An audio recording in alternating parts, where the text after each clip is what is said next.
दोस्तों अगर 9 वाट हो, 7 वाट हो, 10 वाट हो, जो भी आपके पास सर्किट रिपेयर होने के लिए आता है और फुल्ली डेड हो, तो आपको क्या क्या चेक करना चाहिए।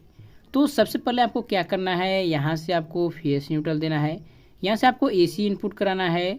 अगर आप देखिए यहाँ से जो भी आप एसी इनपुट करा रहे हैं, जैसे मान लीजिए यहाँ से मैंने वायर को कनेक्ट कर दिया। अब यहाँ पर तो वायर कनेक्ट कर दिया, अब हम इसको सीरीज जोड़ में लगाते हैं। जब भी आप इस सर्किट को बना रहे हैं ना, तो आप सीरीज बोर्ड की मदद लीजिए। इसके बाद आप मल्टीमीटर एक ले लीजिएगा, आपको येलो वाला मल्टीमीटर मिल जाएगा सस्ते में। तो यहाँ पर इसको मल्टीमीटर को सबसे पहले एसी के रेंज में सेट करना है 750 के रेंज में। और सबसे पहले आपको यहाँ पर वोल्टेज चेक करना है। देखिए कहाँ पर, यहाँ पर 2 पॉइंट पर आपको वोल्टेज चेक करना है कि एसी पॉइंट हमारा आ रहा है कि नहीं। तो यहाँ पर देखते हैं, तो यहाँ पर देखिए करेक्ट है 200 जो भी हमारा वोल्टेज आ रहा है। देखिए यहाँ पर मैं अच्छे से आपको दिखाता हूँ। देखिए 201.3 जो भी आ रहा है, इसका मतलब हमारा एसी इनपुट हो रहा है, कोई दिक्कत नहीं है। अब यहाँ से मल्टीमीटर को हम डीसी 1000 के रेंज में सेट करेंगे और आउटपुट पर वोल्टेज चेक करेंगे। यहाँ पर देखिए एक हमारा यहाँ पर प्लस होता है, यहाँ पर माइनस होता है। तो आउटपुट में वोल्टेज आप देख लीजिएगा कितना मिल रहा है। देखिए 259 मिल रहा है। तो जितना एसी हमारा इनपुट होता है ना, उससे कुछ ज़्यादा ही वोल्टेज हमको डीसी आउटपुट देखने को मिलेगा। तो यहाँ पर 200 प्लस मिल रहा है, इसका मतलब सही है। अब यहाँ से मैं ट्रैक करूँ तो देखिए यहाँ पर एक माइनस पॉइंट है, यहाँ से देखिए माइनस यहाँ पर आया, फिर यहाँ पर आया और यहीं से हमारा डायरेक्ट यहाँ पर चला आया, यानी माइनस हमारा डायरेक्ट हो गया। जैसे मैं आपको चेक करा था, देखिए प्लस को यहाँ पर लगा देता हूँ और माइनस पॉइंट को यहाँ पर लगाता हूँ। देखिए उतना ही वोल्टेज आ रहा है और यहाँ भी आप देख सकते हैं। अब हमारा जो प्लस है ना, ये आईसी से होते हुए, इंडक्टर कॉइल से होते हुए हमारा फिल्टर होकर वोल्टेज आता है। तो यहाँ पर वोल्टेज देख लेते हैं। तो यहाँ पर देखिए वोल्टेज तो हमारा बन रहा है, देखिए 98-99। तो आप जब भी ना इस प्रकार से वोल्टेज चेक करेंगे, तो सबसे पहले आपको यहाँ पर वोल्टेज चेक करना है।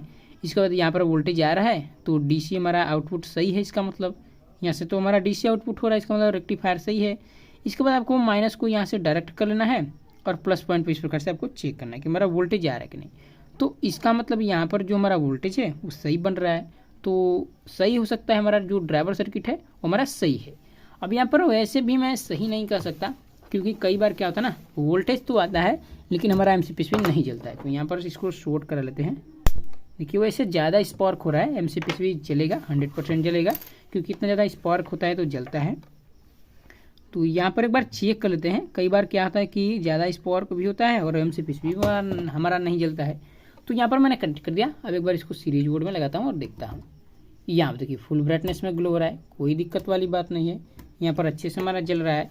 तो जो वोल्टेज मैंने बताया ना, आपको कहाँ पर कितना वोल्टेज चेक करना चाहिए, अगर आपको इस प्रकार से वोल्टेज चेक करके आप रिपेयर कर लेंगे। सबसे पहले आपको यहाँ पर वोल्टेज चेक कर लेना है कि एसी हमारा इनपुट आ रहा है कि नहीं। इसके बाद यहाँ पर डीसी आउटपुट चेक करना है। अब यहाँ से माइनस हमारा यहाँ से डायरेक्ट हो जाता है और जो प्लस है, प्लस हमारा इंडक्टर कॉइल से होते हुए यहाँ पर आता है।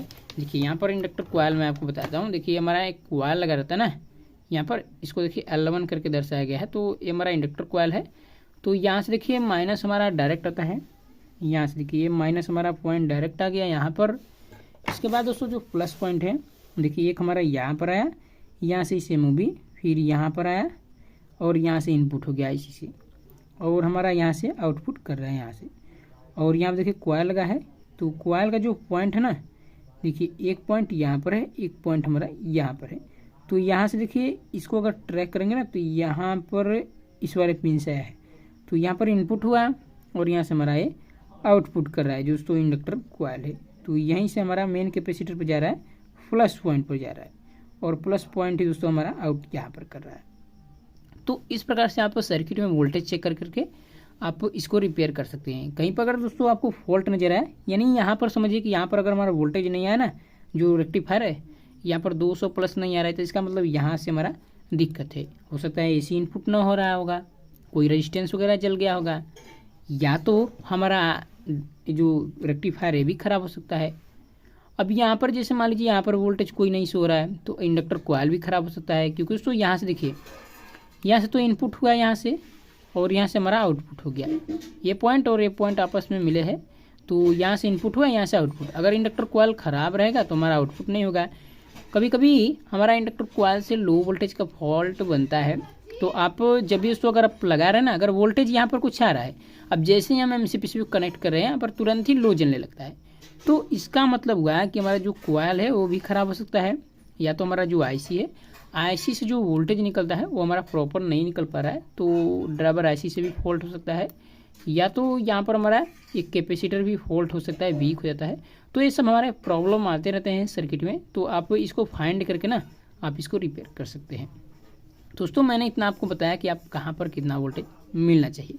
तो यहाँ पर आपको 100 प्लस मिलता है, जो भी कैपेसिटर लगा रहता है, जितने वोल्ट का लगा रहेगा उतना आपको वोल्ट मिलेगा, उससे थोड़ा सा ज़्यादा मिलेगा। अगर एमसीपीसी लगा रहेगा तो कम आएगा।